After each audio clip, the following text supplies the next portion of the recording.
Alors, chers abonnés, soyez encore les bienvenus sur cette vidéo sur la norme ISO 45001, où nous avons commencé à nous inspirer de la route de Deming, le PDCA, pour pouvoir dérouler la norme ISO 45001. Dans une vidéo antécédente, nous avons déjà travaillé sur le P. Sur cette vidéo, nous allons travailler sur le D, le DO. Alors, Ahmed, rebonjour. Rebonjour, Désiré. Alors, à toi la parole. PDCA, version DO, au niveau de la norme ISO 45001. Qu'est-ce que tu peux nous dire? Exactement. Alors, pour la phase DO, qui est réalisation, en fait, ce qu'on doit réaliser, c'est tout simplement ce qu'on a déjà planifié. Mais comment? Alors, dans la phase DO, c'est ce qui correspond au chapitre 8 de la norme, ça veut dire la réalisation des activités opérationnelles. Et donc, dans cette phase-là, on a une autre phase planification aussi, parce que dans la structure, je reviendrai à la structure de la norme qui est sur 10 chapitres et qui respecte le cycle PDCA, le Plan Do Check Act, ça veut dire planification, réalisation, évaluation et amélioration. Dans chaque chapitre de ces chapitres-là, de ces 10 chapitres, en fait, on a aussi une phase planification, une phase réalisation, évaluation et amélioration. Donc, un PDCA au sein d'un PDCA, au sein d'un PDCA, etc. Alors, pour faire simple, le chapitre 8, il est scindé en deux parties. La première partie, c'est la planification et maîtrise opérationnelle. Ça veut dire que nous devons planifier nos activités opérationnelles et intégrer dans ces activités opérationnelles ce que nous avons déjà déterminé en termes de les actions face aux risques et opportunités. À travers quoi? À travers, par exemple, soit des procédures de travail, soit une organisation de travail, soit c'est des équipements qu'on met en place afin de prévenir les risques SST, etc. Et donc, ce sont des mesures que nous devons mettre en œuvre en combinaison avec nos activités. Si par exemple nous avons un collaborateur qui travaille sur les chantiers, dans ces activités opérationnelles quotidiennes, on doit lui injecter tout ce qui est action pour prévenir les risques SST. Et donc c'est vraiment le vif du sujet du chapitre 8.1 qui est la planification et maîtrise opérationnelle. Donc ça d'une part. D'autre part, généralement, on parle de quelques mesures THO. Alors, c'est quoi les mesures THO? Ce sont des mesures techniques, ou bien humaines, ou bien organisationnelles. Et donc, c'est une abréviation pour avoir le THO. Alors, tout ce qui est technique, bien entendu, ce sont des équipements, par exemple, qu'on met en place, qu'on donne à l'opérateur.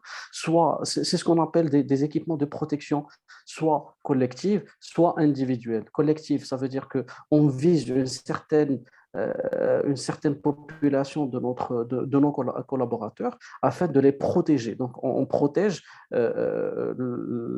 collectivement. Donc, un certain nombre de personnes qui sont sur un chantier ou bien sur le lieu de travail.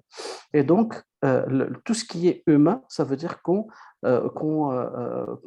s'oriente vers l'humain. Ça veut dire la compétence de l'humain, sa sensibilité, sa sensibilisation aussi, sa prise de conscience, etc., à travers des formations, à travers la manière de faire, etc.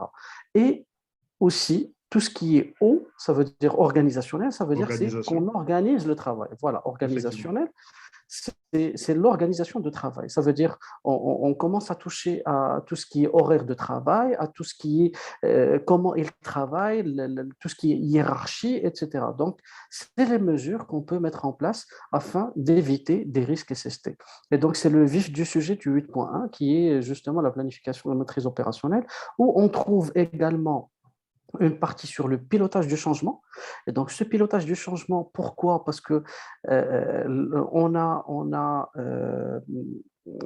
tendance à oublier la planification. D'accord? Quand on change quelque chose, on a tendance à à oublier la planification, mais avant, bien entendu, de mettre en place une modification, on doit planifier et donc c'est comme ça qu'on doit piloter le changement.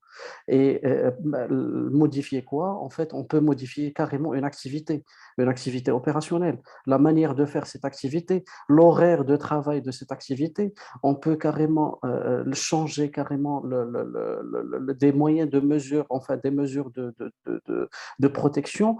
Donc, il y a tout un tas de changements qui peuvent intervenir au sein de nos activités opérationnelles et que nous devons piloter pour qu'il n'y ait pas justement un risque sur la santé et sécurité des collaborateurs. Ensuite, on passe à tout ce qui est acquisition de biens et services. Alors, cette norme, en fait, elle a intégré ce point dans le chapitre 8 qui est la phase d'eau, afin de nous montrer qu'au sein de nos activités, nous avons besoin d'acheter, nous avons besoin de la matière première, nous avons besoin de quelques services, etc. Et donc ces services-là, Du normalement, matériel, des équipements, des fournitures. voilà, Voilà. tout ce qui peut être acheté. Et donc, Mhm. même la sous-traitance par rapport à nos activités, on peut les sous-traiter ou bien externaliser quelques-unes de nos activités vers des prestataires externes. Et donc, ces prestataires externes, nous devons les maîtriser. Les maîtriser comment? C'est d'identifier le risque, les risques SST qui sont en lien avec leurs activités et comment ils peuvent impacter notre environnement de la santé et sécurité au travail, et ça veut dire nos collaborateurs, comment ils peuvent impacter nos activités au sein de notre milieu de travail et comment et vice-versa. C'est même, on doit prendre le cas où comment nous impactons leurs activités au sein de notre milieu de travail.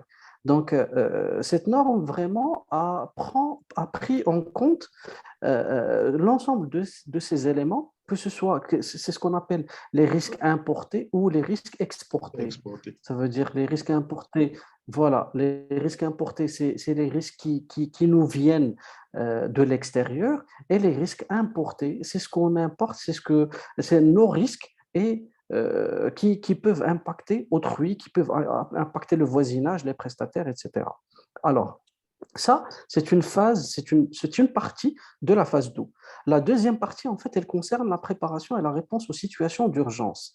Et donc, en fait, la norme, elle exige une certaine maîtrise des risques SST, d'accord? Mais il y a certaines situations où ça nous dépasse. Et c'est ce qu'on appelle justement, ce sont des situations d'urgence. De C'est situation. vraiment des situations voilà, alors les situations d'urgence, en fait, ce sont des